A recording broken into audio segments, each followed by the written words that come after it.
kita akan mempelajari mengenai pengujian hipotesis deskriptif, di mana dalam pengujian hipotesis deskriptif ini digunakan pada statistik non parametris, yang mana bila datanya itu berbentuk nominal itu menggunakan tes binomial dan C kuadrat, sedangkan kalau datanya berbentuk ordinal maka akan menggunakan rantes. Nah, apakah teman-teman tahu tes binomial itu digunakan pada saat apa? Nah, tes binomial digunakan untuk menguji hipotesis bila dalam populasi itu terdiri atas dua kelompok, datanya itu berbentuk nominal dan jumlah sampelnya itu kecil, di mana kurang dari 25.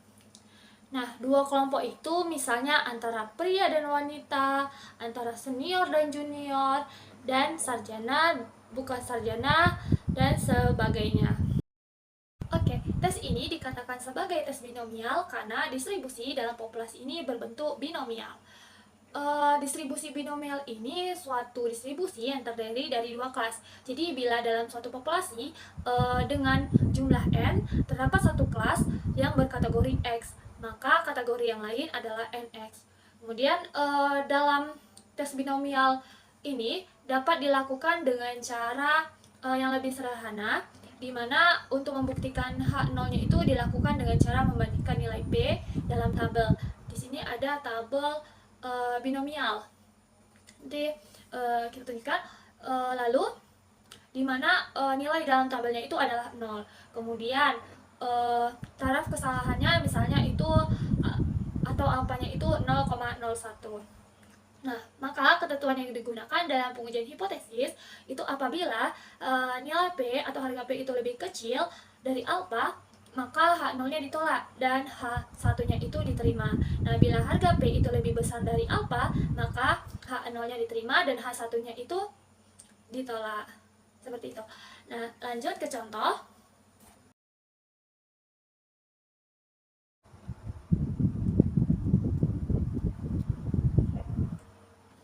Oke, nah selanjutnya ini ada contoh di mana suatu perusahaan otomotif memproduksi dua jenis mobil minibus, yaitu mobil yang berbahan bakar Pertalite dan Pertamax. Nah, perusahaan tersebut ingin mengetahui apakah masyarakat lebih senang mobil berbahan bakar Pertalite atau Pertamax. Nah, berdasarkan 24 anggota sampel yang diambil secara random, ternyata 14 orang ini memilih mobil berbahan bakar Pertalite dan 10 orang memilih mobil berbahan bakar Pertamax. Nah, di sini terdapat H0-nya itu jumlah frekuensi masyarakat yang memilih mobil berbahan bakar Pertalite dan Pertamax itu tidak berbeda atau bisa jadi sama. Lalu H1-nya jumlah frekuensi masyarakat yang memilih mobil berbahan bakar Pertalite dan Pertamax itu berbeda. Oke, langsung di mana kita buat datanya itu di mana ada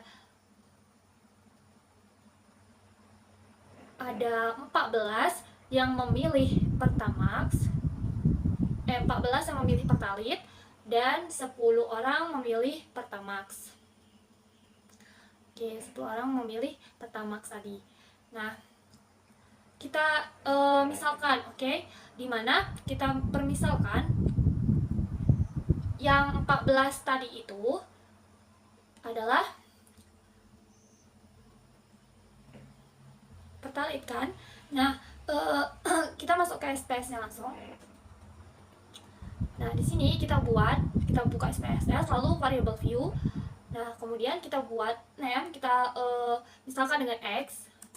Kemudian pada label ini kita akan mengetahui itu adalah jumlah masyarakat yang memilih mobil, jenis mobil. Oke, mobil yang berbahan bahan bakar mobil, bahan bakar mobil. Nah, kemudian ini value-nya kita buat, dimana satu itu kita jadikan Pertalite, kita add kita buat yang angka 2 itu kita kodekan dengan Pertamax. Kita add lagi. Nah, kita okekan. Sudah, setelah itu measure, dimana ini datanya tadi itu berbentuk nominal. Oke, yang kita ketahui ini data dari tes binomial ini berbentuk nominal. Oke, nah selanjutnya kita klik data view. Selanjutnya itu kita kopikan data yang sudah kita buat tadi itu, dimana angka 1 itu kita simbolkan pertalit, dimana ada 14 orang. Kemudian Pertamax itu ada 10 orang, itu dengan angka 2. Kita kopikan. Kemudian kita masuk lagi ke SPSS. Nah, kita kopikan lagi data yang sudah kita copy itu, kita pastikan di SPS-nya ini. Nah, ini akan muncul data yang sudah kita kopikan. Nah, selanjutnya kita klik analyze. Kemudian kita klik non-parametric test. Lalu legacy dialog. Kemudian karena tadi kan kita mencari tes binomial. Nah, lalu kita klik binomial. Kemudian kita pindahkan bahan bakar mobil ini ke tes variabel. Lalu kita okekan, dimana ini exactnya tidak perlu diganti, dimana exact ini kita pilih asymptotic only. Kemudian optionnya ini bisa kita buat deskriptifnya atau tidak. Nah, ini saya tidak mengklik yang deskriptif. Kemudian kita okekan. Nah, maka akan muncul binomial testnya ini. Kita buka aja, dimana x-axis-nya itu 0,541. Kita klikkan tabelnya. Nih, kita mendapatkan binomial testnya itu, dimana pertalit itu 14, kemudian Pertamax itu 10. Jadi jumlah sampelnya tadi itu, jumlah anggota sampelnya itu 24. Nah, di sini dapat x-axis-nya, dimana itu 0,541. Oke. Nah, 0,541 ini karena tadi itu terdapat 2 kategori, jadi 0,541 ini kita bagi 2. Itu maka didapatkan koefisien binomialnya itu 0,271. Dari 0,541 ini dibagi 2 jadinya 0,271. Atau kita bisa tidak menggunakan SPSS, yaitu menggunakan tabel binomial, di mana jenis mobil pertalit ini tadi kan ada 14, kemudian jenis mobil Pertamax ini ada 10.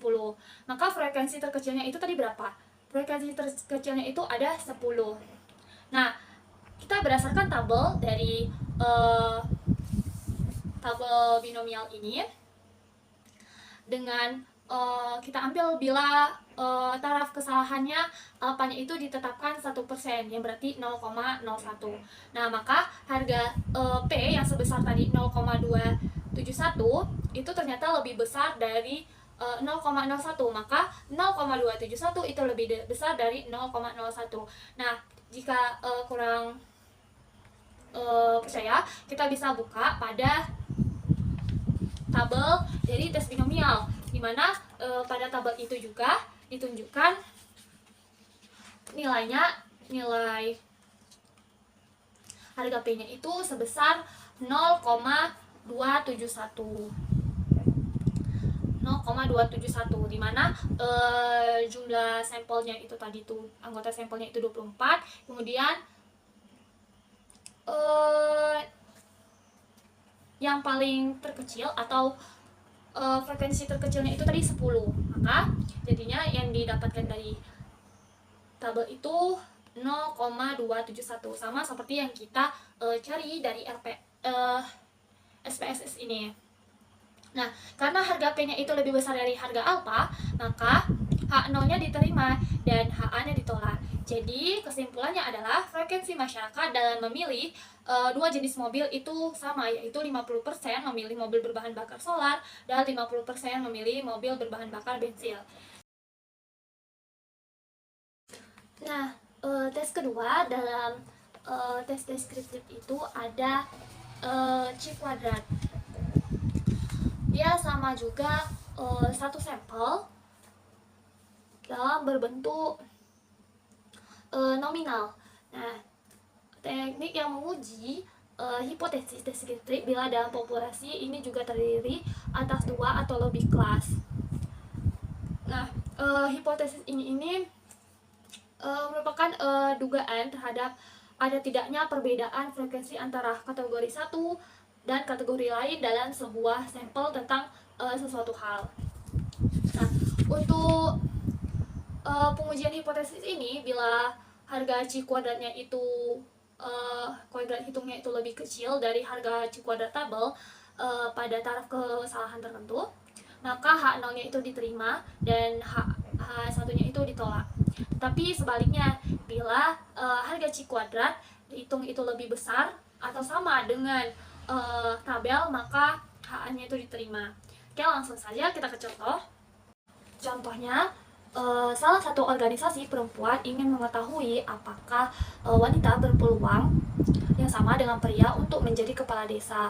Untuk itu, maka perlu dilakukan penelitian, di mana populasi penelitian adalah masyarakat desa Pringgondani. Nah, calon yang satu itu adalah wanita dan calon yang kedua adalah pria. Sampel sebagai sumber data diambil secara random sebanyak 300 orang. Dari sampel tersebut, ternyata 200 orang memilih pria dan 100 orang itu memilih wanita. Nah, maka H0-nya itu frekuensi jumlah masyarakat yang memilih calon kades pria dan wanita adalah sama, dimana kades pria dan wanita ini berpeluang sama untuk dipilih menjadi kades. Nah, sedangkan H1-nya itu frekuensi atau jumlah masyarakat yang memilih calon kades pria dan wanita adalah tidak sama, dimana kades pria dan wanita ini berpeluang berbeda untuk dipilih menjadi kades. Oke, lanjut. Kemudian, dimana tadi itu 200 orang memilih pria dan 100 memilih wanita. Kita buat datanya. Di sini kita sudah membuat datanya, dimana ini nanti untuk pria itu kita tandai dengan pria itu disimbolkan dengan angka 1. Lalu dengan wanita ini disimbolkan dengan angka 2. Oke, ini pertama kita SPSS dulu ke SPSS, kemudian variable view, lalu kita beri nama, kita misalkan X saja. Kemudian labelnya ini calon kepala desa, dimana kita kan untuk menguji calon kepala desa tadi. Nah, kemudian untuk values, nah ini seperti tes binomial sebelumnya, dimana untuk angka 1 itu kita buat pria seperti yang kita sudah sepakati tadi. Lalu untuk angka 2 itu untuk wanita, kita add, kemudian kita okekan. Nah, untuk datanya itu berbentuk nominal karena tes binomial dengan C square itu sama-sama datanya berbentuk nominal. Nah, setelah itu kita ke data view, kita kembali ke data kita tadi, kita kopikan data yang sudah ada, yang mana 1 itu kita simbolkan untuk pria dan 2 itu untuk wanita. Nah, kita kopikan. Setelah kita kopikan, kita kembali ke SPSS, kita pastikan di sini. Nah, sudah terdapat ini. Lalu kita analyze, kita kemudian parametric test, kita legacy dialog, kemudian kita pergi ke G-square. Nah, kita pindahkan data calon kepala desanya di ke test variable list. Lalu kita okekan. Nah, maka di sini terdapat di mana tes dari statistik G-square-nya itu ada 33,333 3 dan seterusnya. Nah, itu berdasarkan dengan menggunakan SPSS ini. Nah, dalam hal ini di mana untuk dapat membuat keputusan tentang hipotesis yang diajukan diterima atau tidak, maka C kuadrat tersebut ini perlu dibandingkan dengan C kuadrat tabel dengan DK atau taraf kesalahan tertentu. Nah, di mana berlaku ketentuan yang seperti kita bilang sebelumnya, jika hitung lebih kecil dari tabel maka H0 diterima, dan apabila lebih besar atau sama dengan tabel maka H0 ditolak. Oke, untuk derajat kebebasan Cikoda ini tidak tergantung pada jumlah individu dalam sampel, sedangkan kalau binomial tadi ini tergantung pada sampel. Nah, derajat kebebasan itu akan tergantung pada kebebasan dalam mengisi kolom pada frekuensi yang diharapkan, dimana FH-nya itu setelah disusun ke dalam tabel itu ini dapat terlihat FH-nya ini kan 105 expectation ini, dimana itu frekuensi harapannya, dimana pria dan wanita itu sama-sama 150. Nah, dalam hal ini F0, yang mana F0-nya ini jumlahnya 300 dan FH-nya ekspektasi 0-nya 150 ini sama dengan juga dijumlahkan 300. Jadi ibaratnya kita kategorikan 1 dan 2, dimana pria itu kategori 1, wanita itu kategori 2. Kemudian observed N ini 200 ini kita misalkan dengan A, lalu wanita ini kita misalkan dengan B. Jadi ibaratnya A ditambah B. 300 ini A tambah B. Lalu ekspektasi atau fungsi harapannya, dimana yang pria ini kita misalkan dengan M dan wanita ini N. Lalu M tambah N itu sama dengan 300, sama-sama seperti jumlah sampelnya.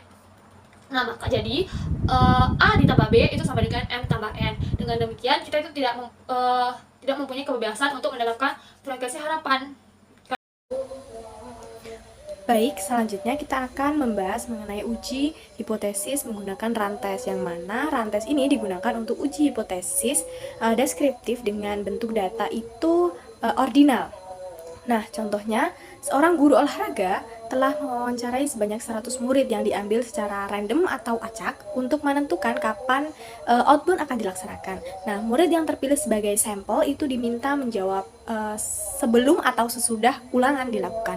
Wawancara dilaksanakan secara berurutan dari nomor 1 sampai dengan nomor 24. Nah, hasil wawancara disajikan dalam tabel berikut, yang mana kode ini akan digunakan pada SPSS. Untuk 1 itu adalah jawaban sebelum dan 2 itu untuk sesudah. Nah, pertanyaannya itu adalah analisis apakah urutan pilihan waktu untuk outbound ini bersifat random atau urutannya itu tidak mengelompok atau bergantian, dengan H0 itu urutan pilihan waktu untuk outbound yang bersifat random, dan juga H1 itu urutan pilihan waktu outbound bersifat tidak random. Nah, selanjutnya kita pindahkan data tersebut, data tadi ke Excel. Setelah itu kita akan salin data ini menggunakan kode 1, 2 ini. Kemudian kita pindah ke SPSS. Kita lanjut ke SPSS. Sebelum itu kita akan membuat variabel. Kita masuk ke variabel views, yang mana kita akan memberi nama dengan variabel X. Kemudian kita enterkan. Kemudian kita akan untuk values kita ganti, kita masukkan value-nya itu 1, untuk labelnya itu adalah sebelum. Kita tambah lagi yang 2, yaitu untuk label sesudah. Nah, kemudian kita ganti measure atau jenis datanya tadi menjadi data ordinal. Nah, setelah seperti ini kita masuk ke data view. Kita kopikan, kita pastekan tadi data yang sudah kita copy di Excel tadi. Nah, setelah itu kita pilih analyze, kemudian kita pilih non-parametric test, kemudian kita pilih legacy dialogs, kemudian kita cari run test. Nah, kita klik, kemudian kita masukkan data views tadi, variabel X tadi, kemudian kita okekan. Nah, setelah itu kita dapatkan data dari analisis run test menggunakan SPSS seperti ini. Nah, dari hasil analisis run test pada SPSS tersebut ditemukanlah assign sig dual-tailed itu nilainya 0,31, yang mana berarti untuk nilai alfa ini tadi kan adalah bernilai 0,5 atau 0,05, Jadi nilai P atau assigned seed untuk dua child ini tadi lebih besar daripada nilai alfanya. Oleh karena itu dapat disimpulkan bahwa H0 itu dapat terima, yaitu urutan pilihan waktu untuk output ini akan bersifat random.